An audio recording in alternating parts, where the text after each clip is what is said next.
Hello, everyone, all our listeners out there. Thanks for tuning in. Uh, this podcast is all about having fun, being nerdy, and kind of being mindful. But I feel me and Amelia feel like it was something we needed to address. Our heart goes out to the people of Uvalde, Texas. This just another mass shooting that's taken place that really I just feel like there's something that we could do and have a responsibility to do, but it just keeps happening over and over and over again. The thoughts and prayers, the arguments on social media, and then the lack of change. And it's heartbreaking, and it's messed my whole week up. I've had to go back and attempt some of the mindfulness exercises that you hear right here on this podcast, because it as a teacher myself. I'm a teacher, my wife is a teacher. uh I can't, I just it's absolutely devastating to just it's getting to the point where you think to yourself, it's not a matter of if but when, because nothing seems to change. And I think we also just want to acknowledge that even unfortunately within our country where we live, it's not even the only mass shooting within the past 2 weeks. And yeah, it's a tough road. And also just want to acknowledge that we live in the United States, and what happens here is really in the forefront of our mind, but also acknowledging that other people also outside of the United States have things going on that we might not be as aware of, and just acknowledging those struggles that are happening too. Um, Keaton actually asked if I could maybe provide some tips for folks, because there are a lot of people around us, and including ourselves, that are really struggling with everything going on. And first off, please don't forget about checking out our website. There are resources if you're needing extra support. Once again, bat-therapy.com. So we really want to make sure that people can reach out if they're needing something. And then one of the things I saw that I think can be helpful is the American Psychological Association. They had an article just posting some tips for things that we can do to try and manage the distress that we feel after the aftermath of a shooting.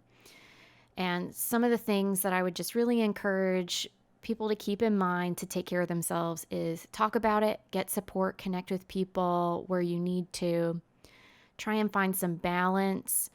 It's really hard when there's just overwhelming negative information out there. So just trying to find balance in life where you can, things that help you to feel empowered, give you a healthy perspective, turning things off and taking a break, stepping away from the internet, the TV, the newspapers, the magazines.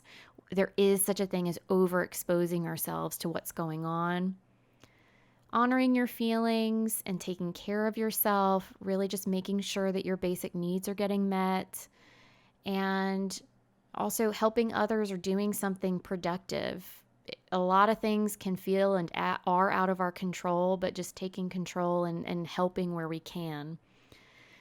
And, just want to actually say to people who either recently lost friends or family, whether it's connected to this tragedy or another one, this might pull for a lot of grief or other things for you. And just acknowledge that grief is a long process and it's a complicated thing, and just being kind to yourself and taking time for yourself when you need it.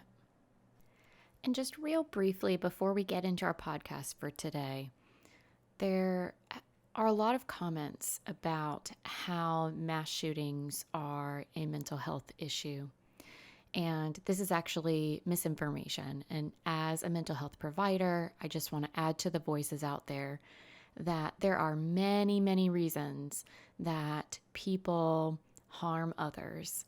And just because we struggle to understand why a person does what they do, it does not make it a mental health diagnosis or condition.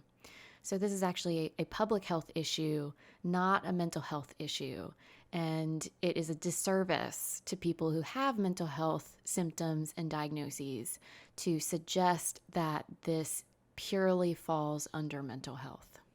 So just wanted to clarify that, but now let's get to our podcast for today.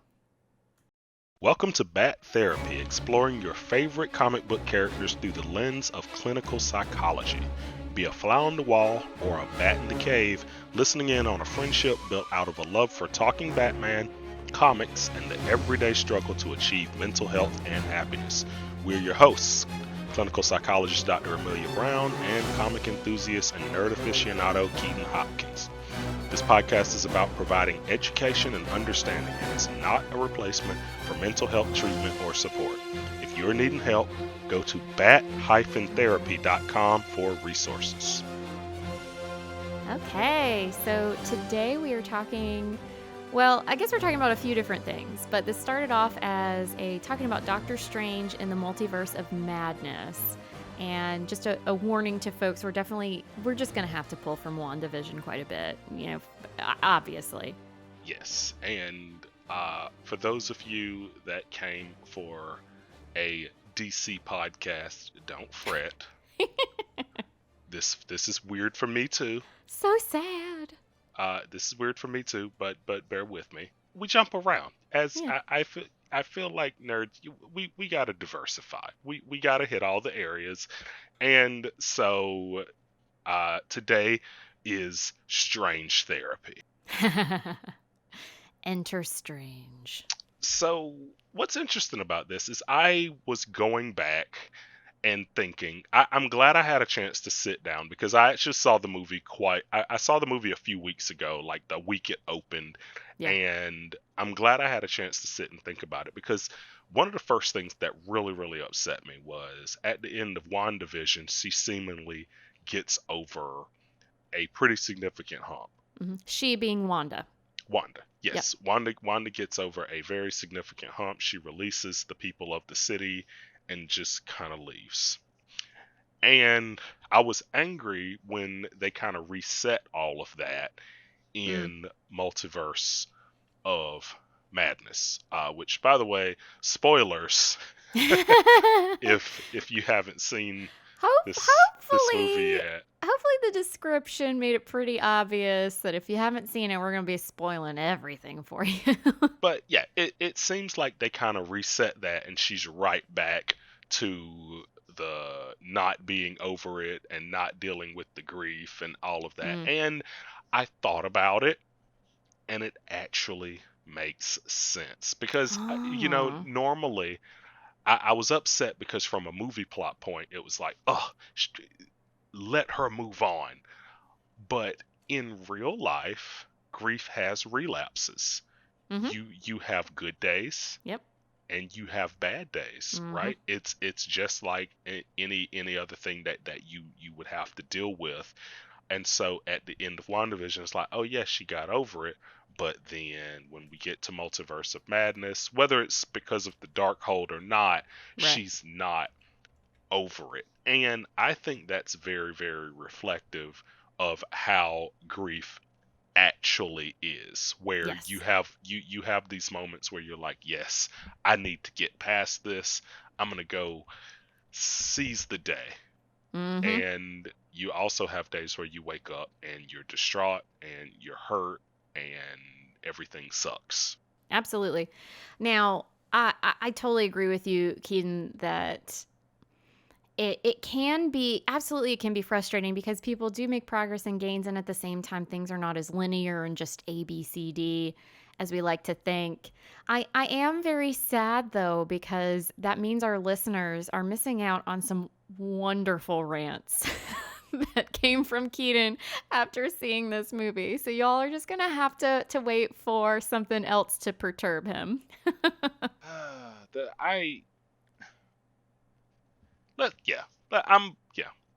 Wanda's grief. Because if I go on a rant about how everything they told Wanda not to do was exactly what Doctor Strange did in this movie, literally every single thing. You can't use the Darkhold. Doctor Strange uses the Darkhold. You can't dream walk. Doctor Strange dream walks. You can't just toy with the multiverse. Doctor Strange goes through different multiverses. Like it just seemed like this thing where anything you can do, I can do better, and you shouldn't do it at all. And it Mm-hmm. was annoying because even in the trailer, they alluded to the fact Yep. that Wanda did things and got judged for it, and then Strange did things and was a hero. Yeah. And I thought the whole point of the movie was them being like, wow, we need to address that. And then they just did it over and over again. Like, instead, it's like, Anyone who's listening, this is the beauty of a Keaton rant right here. You're hearing it now. I don't know. And it's just, yeah. It's Marvel already angered me by killing off Black Widow. I'm like, come on.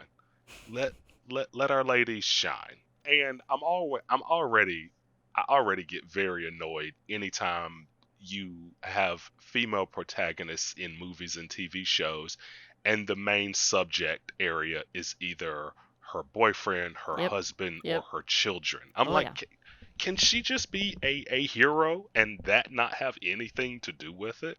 Oh, you're Now, making my heart happy, Keaton.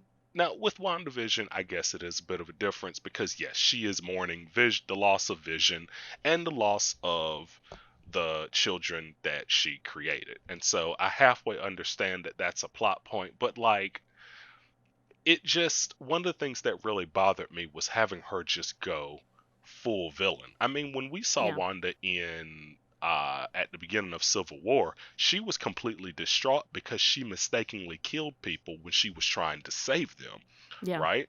And so she went from that to enslaving a city full of people to just in this movie killing dozens Yeah. of And she of even, people. I mean, she was struggling with okay. So in WandaVision, for first there's this kind of it happened accidentally. The distress, the trauma, the grief, add into that her untrained chaos magic. And what happened is something unexpected and she didn't realize what was going on. At a certain point she realized it, but she was kind of in this mode of denial or of trying to kind of force herself into denial because it was just so relieving to have her connection back to Vision, and then that playing out of course into the family component too. But then finally gets to the point where she literally sacrifices all of that for the people. And then at the end, I mean, she isolates herself. Yeah. And yeah, it was a little bit jarring. I think there were some jumps that they did that weren't entirely effective in terms of helping you see that process happening for her. It does feel like she kind of jumps. It's almost like it's almost like she's being transported from one thing to the next, and you're not seeing it tied together very cleanly. Where in the Right. show you saw a lot more of those progressions happening. Right. This felt a lot more disjointed. I totally agree with you, Yeah. and I also agree with you that it is cool that it's not just this clean progression for her. And you know what? I think there's a little bit of villain in all of us when shit really Yes. hits the fan. And I mean, God, all the stuff that happens to this woman.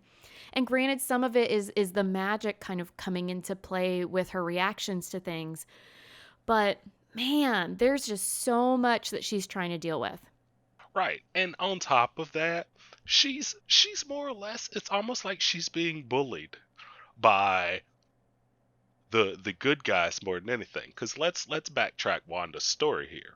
Her parents got killed by a Stark Industries bomb Mm, that went off. Her brother got killed by Ultron, yeah. who Stark invented, right? Oh, yeah. Then in Civil War, of course, that whole big thing happened where she was just trying to save someone. Here comes the government that you need to be put in check, right? Then comes Infinity War, where the man that or robot that she is in love with is killed, and basically she she has to kill him, She kills him, then it's right? undone, and then he's killed in front of her. Right. Yeah. So all of that happened, and so yeah, she's gone through a lot. She's gone through a lot.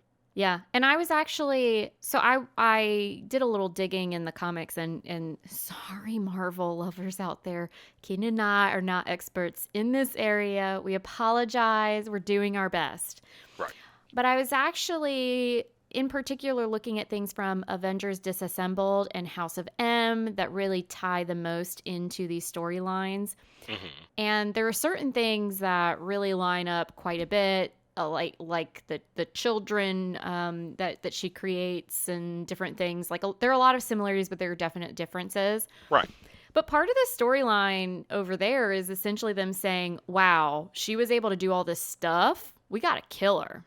And they didn't do that in the movie storylines, but it sounds like you're picking up on kind of similar things where there's this just kind of subtle underpinning of Wanda not being like everybody else.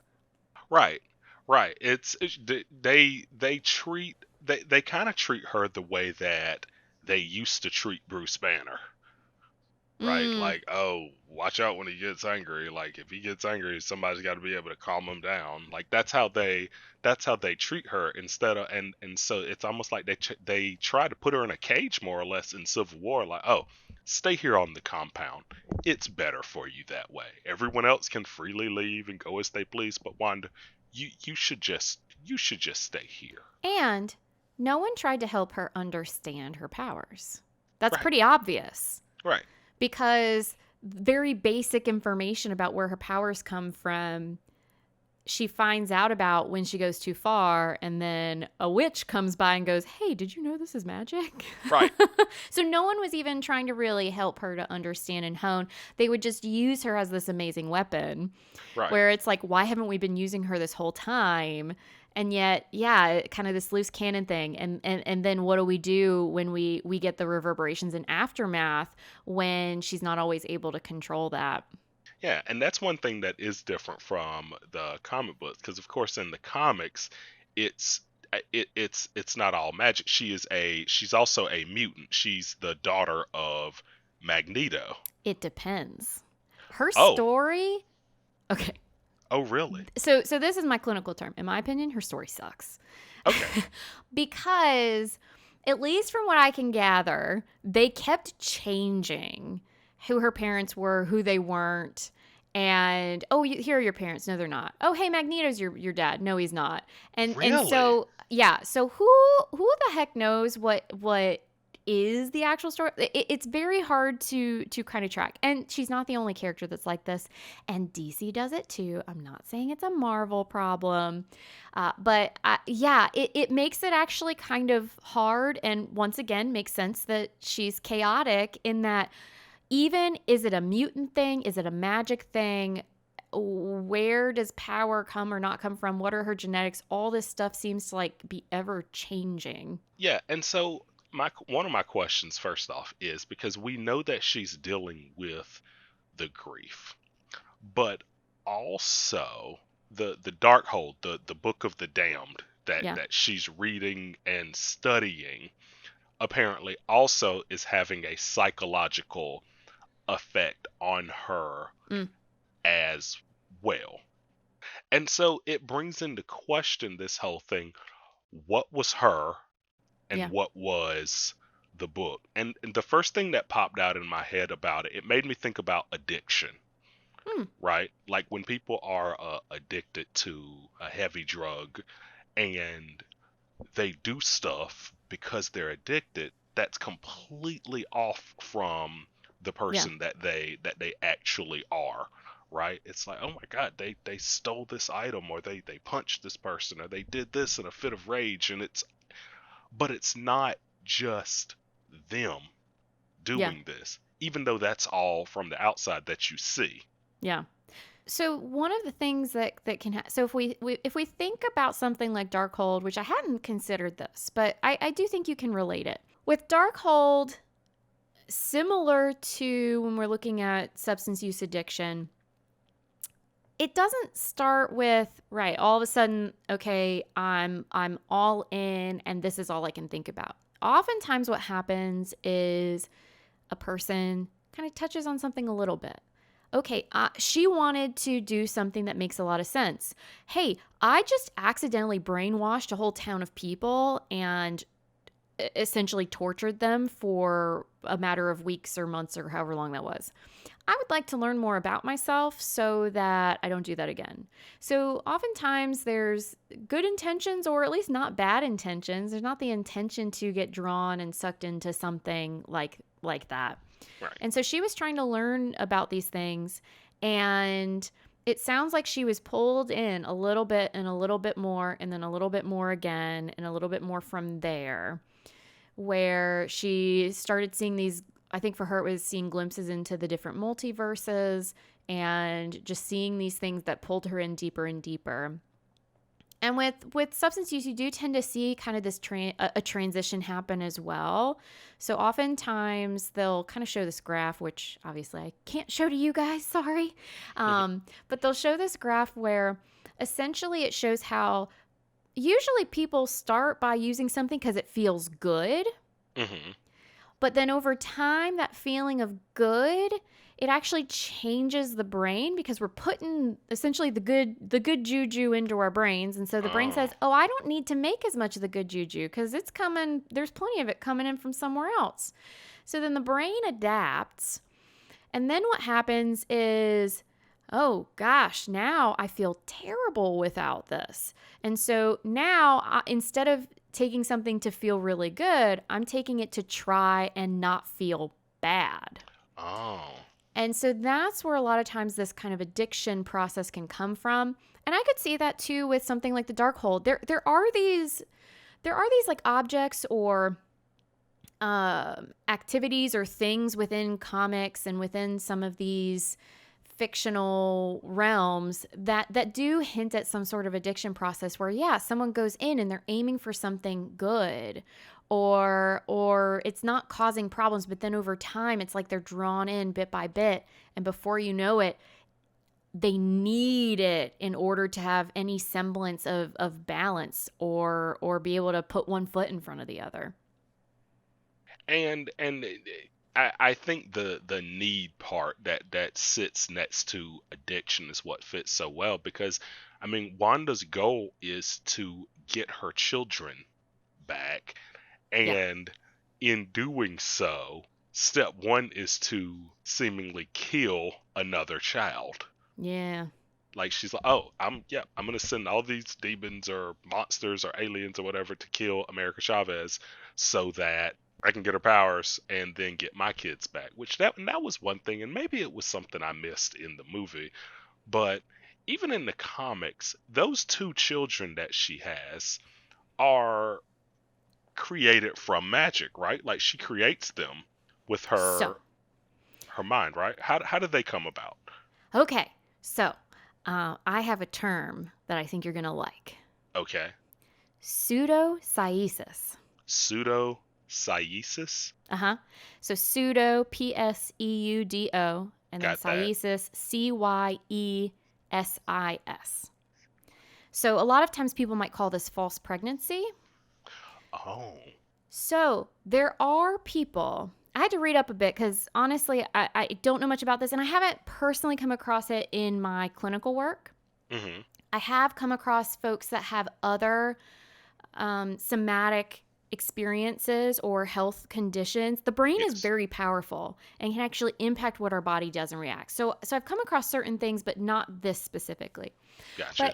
But in reading up a little bit more about it, so there are absolutely women who believe that they are pregnant and will have objective signs of pregnancy.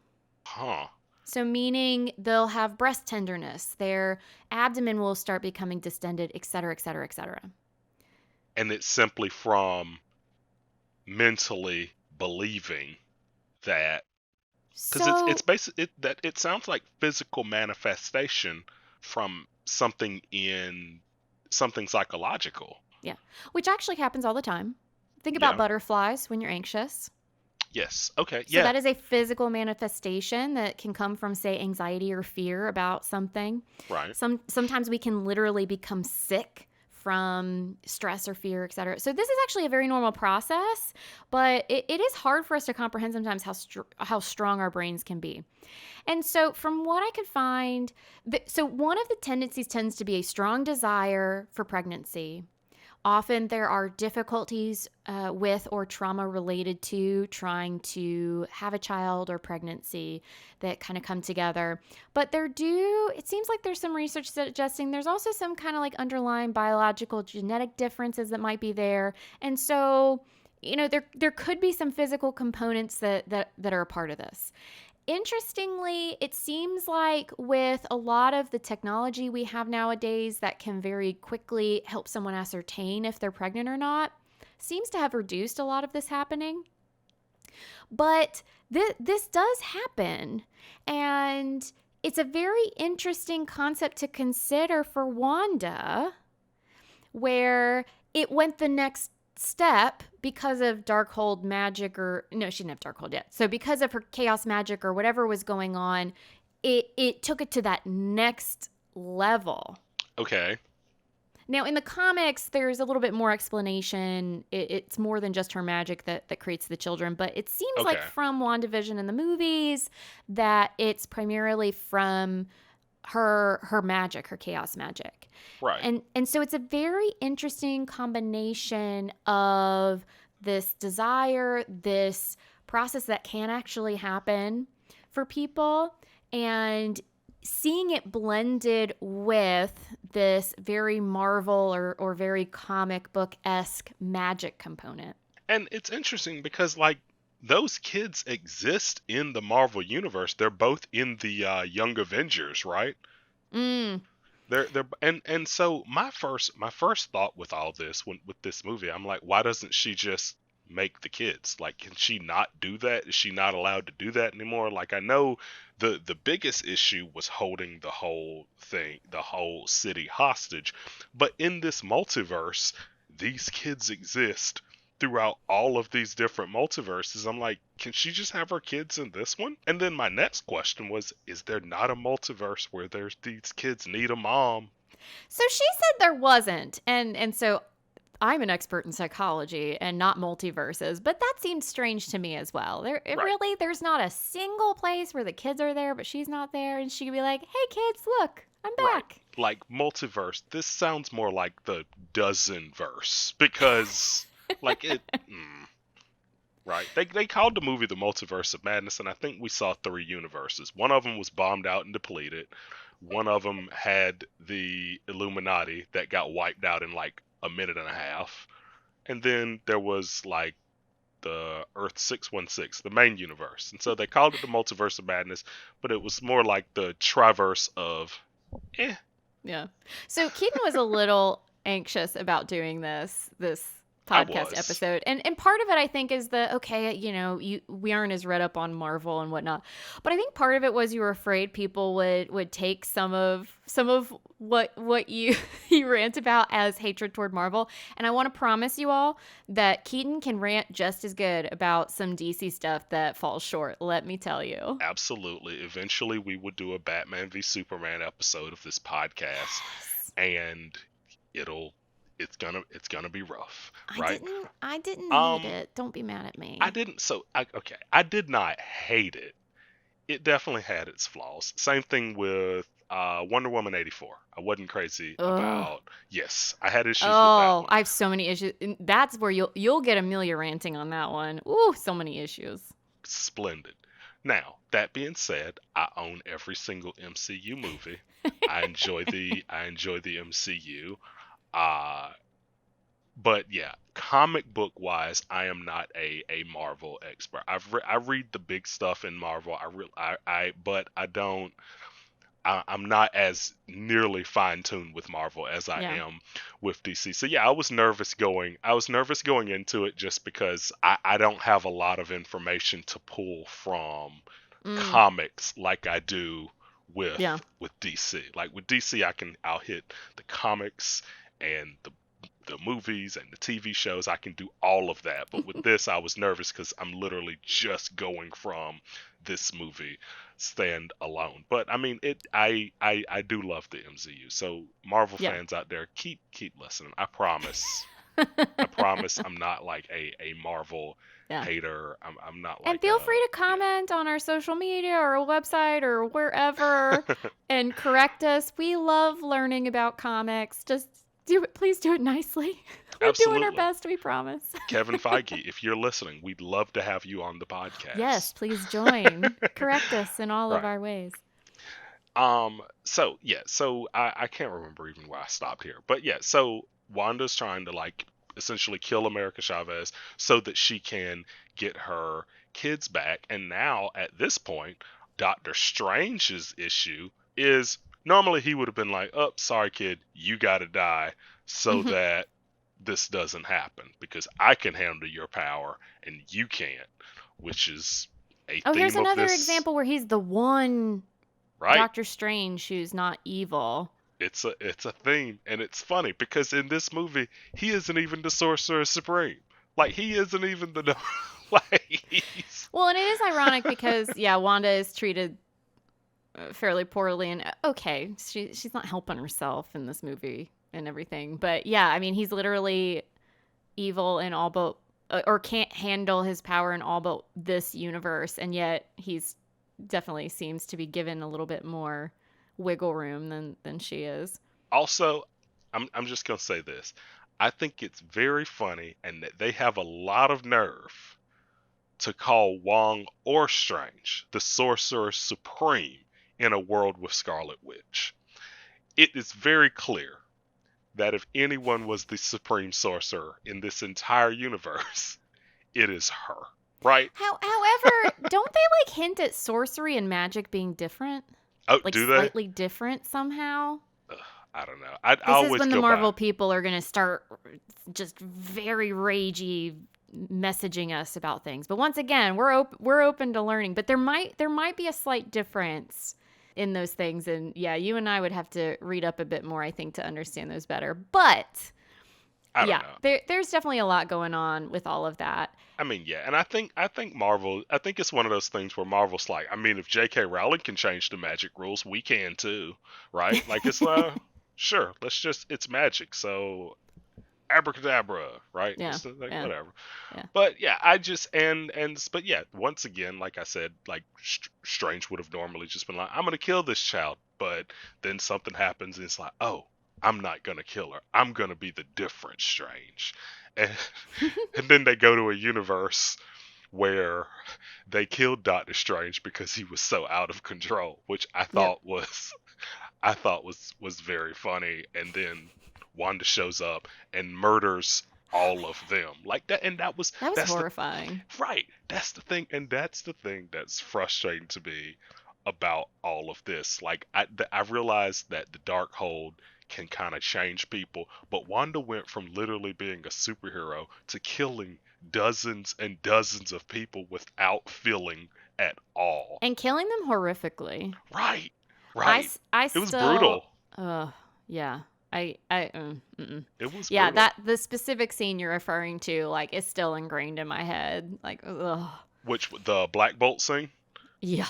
Black Yes. Bolt is the one that got me in particular. I'm honestly surprised that they had that in the movie. I thought when that happened, I feel like they were playing on the line with an R rating with Yeah. that scene. I was like, "Ooh, that guy's head just popped like that." Hmm. Mm-hmm. Yeah, that was terrible. That was Right. terrible. But yeah, But yeah, I totally agree with you. And like you were saying, it is nice to see more of a grief process that makes sense. I mean, it is a little bit, yeah, there's just not enough given to her character playing out. It's kind of like they went for the surprise, look what's behind the scenes, but there wasn't enough to like suck you in and be like, okay, I'm along for this ride. But earlier you did say something that I think is really important to highlight, which is her grief is definitely a part of all this going on, all of this loss she had. She had, I mean, she lost her brother. Then this guy, robot, whatever, AI, comes along, helps her through that grief. Then she has to kill him. And then he was brought back and then is killed in front of her. So she killed him. I think she says, like, I killed him and it didn't even matter. And then she loses him.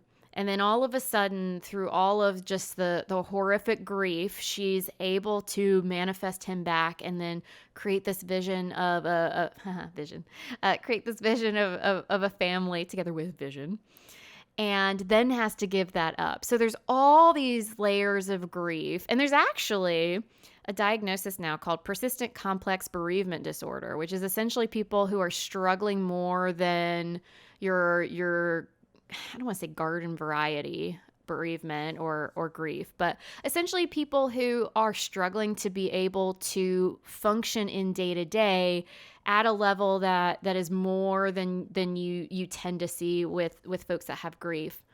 And I think you really highlighted earlier something really helpful to keep in mind, because I don't know how popular this is in other countries, but in the United States, people love talking about the 5 stages of grief. I feel like you read my mind because I Yeah. was literally about to ask about that because, like, with Yeah. seeing what Wanda was going through and constantly, yeah, I've been brought up like the 5 stages of grief. You see it in every single soap opera. I'm pretty sure they talked about it on Riverdale. It's as American as apple pie. The 5 stages Yeah. of grief. Okay. So So, is that a thing? I mean, it's a thing as in someone created these 5 stages. Okay. So let's talk Scarlet about Witch this. created. So Kubler-Ross is the person who came up with the 5 stages of grief. They're, oh gosh, denial, anger, bargaining, depression, acceptance. Right. And when it comes to these, so interestingly, this was not developed as a person's grief response to losing someone else. This was actually from her work observing. In her work, she helped people who were going through the dying process. And she was actually observing their processes of grieving, losing their life, Hmm. going through like hospice care, that sort of thing. So that's where it came from. And so there's actually not research at all to suggest this is a thing. Now, it's helpful to be able to highlight different kinds of reactions and feelings and things that people might go through. Right. But stages is not a word we would want to use here, because what do you think of when you hear, okay, there are 5 stages of something? What do you expect you're supposed to do? Start with step one. Yeah. Okay, there are 5 stages. Okay, stage 1, stage 2, stage 3, da da da da da. But just like you were saying with Wanda, when you said when you stepped back from it, you went from this reactive thing, which, by the way, happens to people who have grief, because they often will talk about how they'll be struggling and it seems like people aren't even thinking about the grief that they have anymore. Other people kind of move on and they're kind of bouncing in and out of all the grief stuff happening for them. So a similar sort of thing can happen where it's like people are like, why are you acting this way? Or why can't you just move on? Or no, you shouldn't move on that way. And so you were talking about that stepping back and realizing, oh, it's not this staged process of Right. grief. Right. And so the 5 stages of grief, it's not bad to kind of talk about these different types of reactions people may have, but people may not have them all. People may have other kinds of reactions, and it's definitely not a step 1, 2, 3 sort of thing. And yeah, because that I think that was the main thing that I noticed is that the 5 stages of grief. I do believe that all of those can be parts, but it's certainly not linear, right? Right. It's certainly not a straight line because I mean whenever I've gone through something, I've definitely experienced those stages out of order. Mm-hmm. Some of them I never even experienced. Yep. Some stuck around. Like Yep. and so it's one of those things Some like at the that. same time. Right. Like the 5 stages of grief implies that the depression will go away. right? Mm. And that doesn't happen with some people, right? That Yeah. doesn't happen with everybody. And so it goes and it varies from person to person and from event to event, right? Like, I mean, Mm-hmm. yeah, some people, like, the 5 stages of grief is, oh, I lost the baseball game and I'll eventually get over this. But that is not nearly on the same level as, like, losing a family member or Mm. a loved one. Like, oh, 5 stages of grief. Like, yeah, I struck out. I can't believe I struck out. I'm so mad that I struck out. Can we please replay this game? Mm-hmm. Ugh. Well, and at the same time, striking out is going to hit some people much more harshly than it does others. Right. Also true. You win Yeah. some, you lose some. Yeah. Yeah. Oh, and here's another interesting thing about grief. And it was really cool looking up these numbers, actually. So, here's another cool thing that I think was done with Wanda. And I have just like the pseudocyesis, I don't know if these things were done on purpose or not, but they are very cool how they're kind of working along with some stuff in real life. So, many people have some sort of so sometimes they call it hallucination, but I bet a lot of people don't actually refer to it that way. But essentially, people have experiences where they still feel the spirit of the person, or they might hear the person that who's died, hear their voice, see them in some fashion, but have some sort of experiences where as if that person is still around. Hmm. And actually, I was looking at numbers, and it depends on the culture and religion and beliefs that a person comes from. But the percentage of people who tend to have at least some sort of experience like this, it looks like it ranges depending on the culture from 60 to like 80 or 90% of people. Wow, that's interesting. My first thought was the very last post-credit scene of WandaVision when you see her using the Darkhold and she can hear the children Mm. Well, and in the even, distance. yeah, I mean, even before then, though, she loses vision. She finds that they're ripping his body apart. They don't even let her bury him. All this stuff's going on. And then all this stuff happens. Right. And part of me was wondering, when it comes to the creation of vision, is it almost her bereavement process where one of us without magical abilities or mutant abilities, depending on what you're going by here, but one of us without those kinds of abilities, we might see the person, kind of walk across the room, or we might hear their voice or feel as if they're in the room, where she literally has vision appear right in front of her. Wow. That's rough. Yeah. That's rough and that's heavy. And it's one of those things it delves away from the subject matter a little bit, but it's something how sometimes you can't trust your own mind. Yeah. It's something Mm-hmm. that's really it's outlandish that what you might see or think Mm-hmm. might not be true and might not be real and could completely be fictional and Yes. in your head. And think of, hold that sense of unease and discomfort.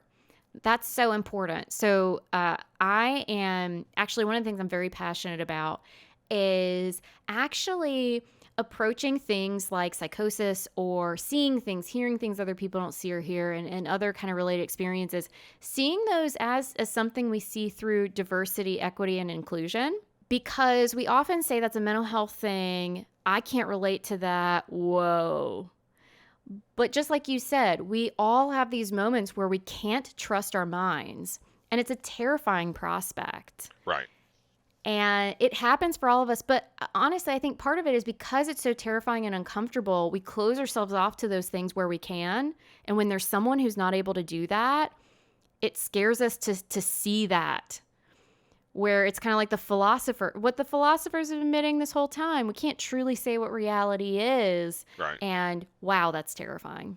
Going back to Wanda, one of the things I wasn't really crazy about as well was how they kind of seemingly ended her story, Yeah. because the dark hold that affected her so badly, and dream walking that was so horrible. Doctor Strange dream walks into a corpse, and then he Which seems uses, worse.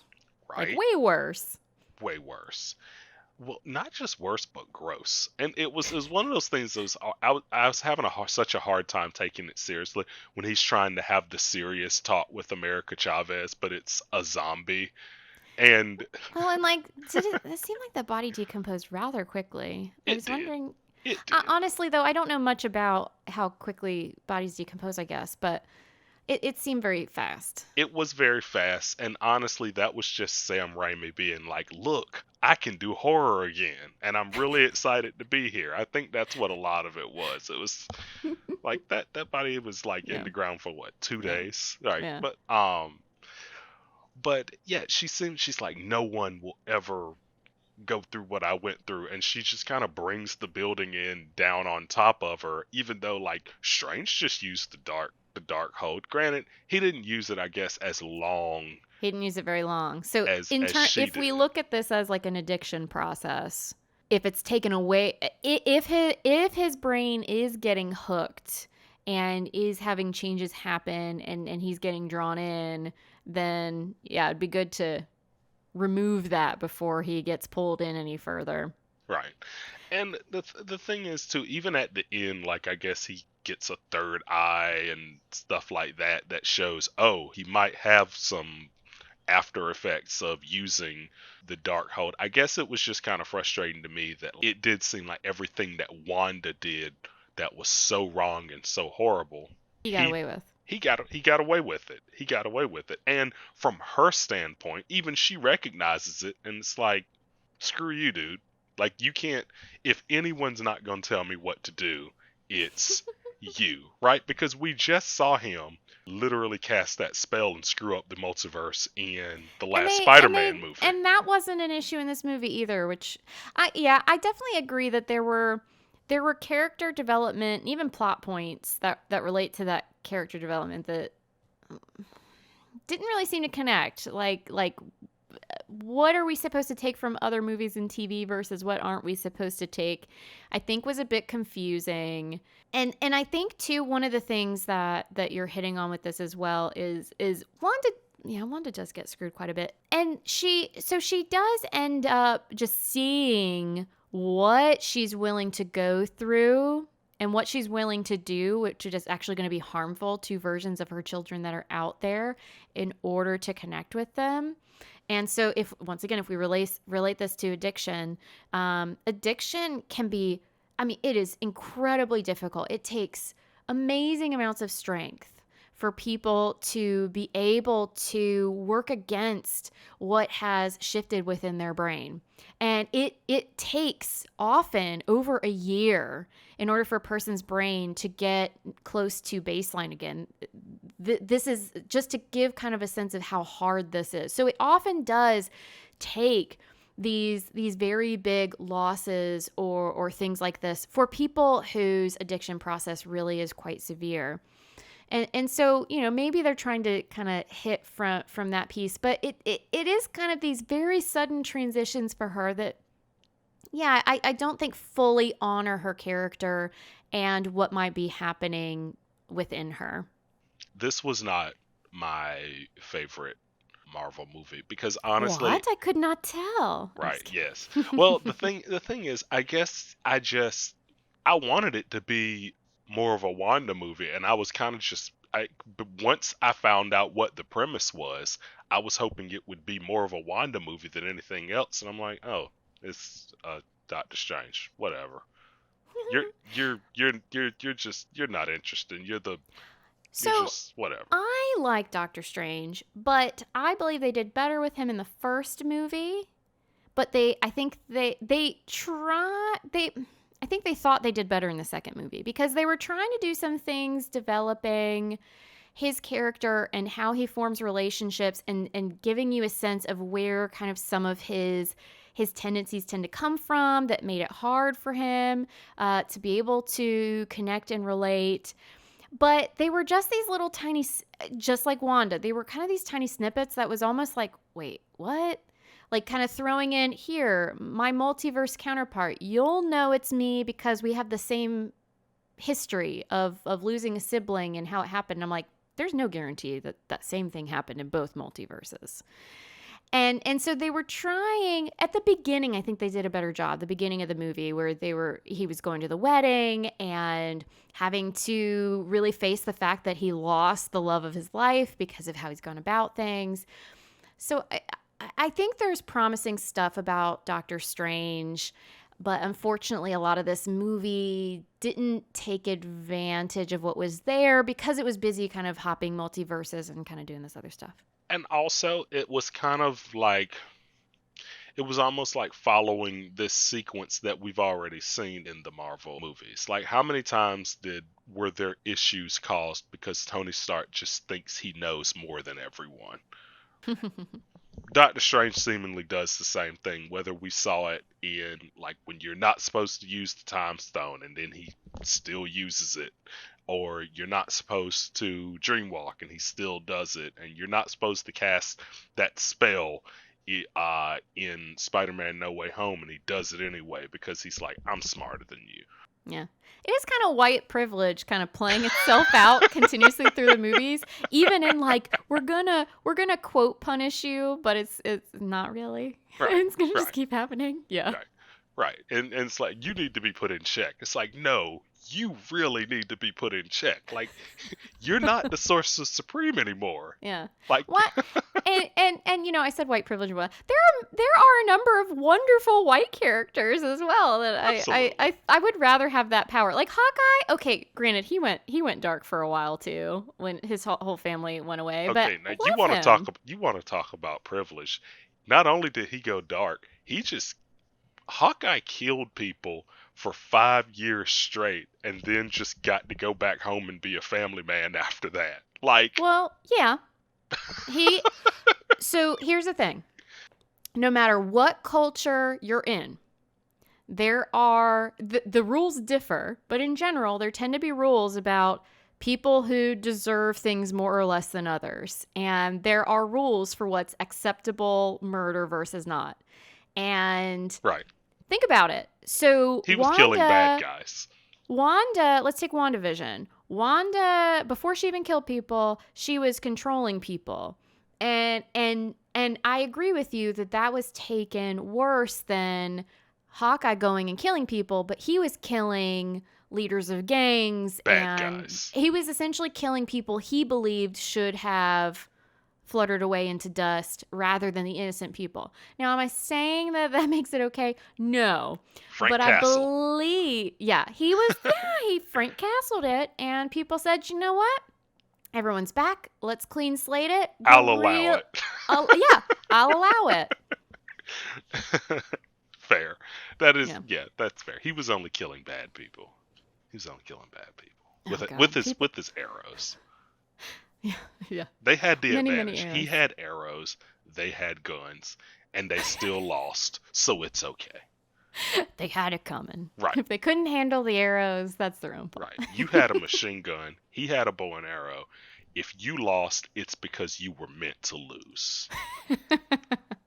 So, from there, I think it's time for some mindfulness. Let's do it. So I know you and I need some mindfulness this week. Whew, it's been a stressful and just tough one. Yeah, it's been a tough week. It's been a week. So here's what I was thinking. So there are mindfulness exercises and meditation exercises that focus on body scans. So just kind of going up and or down your body, paying attention to different parts and trying to relieve stress and tension.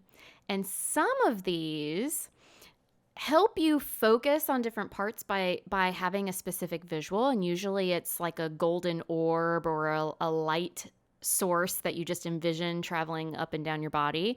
So I thought we'd do a body scan with chaos magic and envision the chaos magic as the light moving along the body. So that's what we'll do. Just a heads up, for Keaton and or others, just be mindful when it comes to things like body scans. Sometimes if people have pain, particularly if they have chronic pain, they might notice that certain parts can feel more flared up depending on what kind of mindfulness you do. Mindfulness is actually great for chronic pain, but sometimes you got to kind of adjust things for yourself. So just something to be mindful about. You can always pause or skip over certain areas. Okay, so as usual, I'd like us to just focus on finding a comfortable position, being relaxed, but also making sure you're not slumped over or anything. You're sitting up or lying down straight. And I would encourage closing your eyes just to help you be able to visualize what you're doing, but you can also just soften your gaze, not looking at anything in particular. And begin by taking a few deep breaths in through the nose if you're able to, and out through the mouth. Just try to relax the stomach and let it move freely with the breath. Begin to envision the scarlet glow of chaos magic floating just above you. As you breathe, watch it slowly move down towards you and then settle under your feet. Imagine that it's about the size of a basketball. Imagine feeling a gentle warmth coming from the magical light that's at the bottoms of your feet. It is soft and comforting to you. Feel the warmth begin to move into your whole feet up to your ankles. The scarlet light has actually expanded and it's enveloping your feet. And as you breathe, feel into your feet. Let all the muscles, tendons, vessels, and bones relax. If you feel any place that has tension or discomfort, invite the light into that place in your feet and feel it pass. Now feel the light permeate its way up inside your legs. The scarlet light is embracing your legs to the level of your knees. And again, feel the light moving through the tissues in this part of your body, letting it soften you and release any tension. Then the light spirals over your upper legs to your hips. Your entire pelvis is now also bathing in the beautiful, comforting warmth of the scarlet magic. Breathe into your pelvis and breathe into your legs.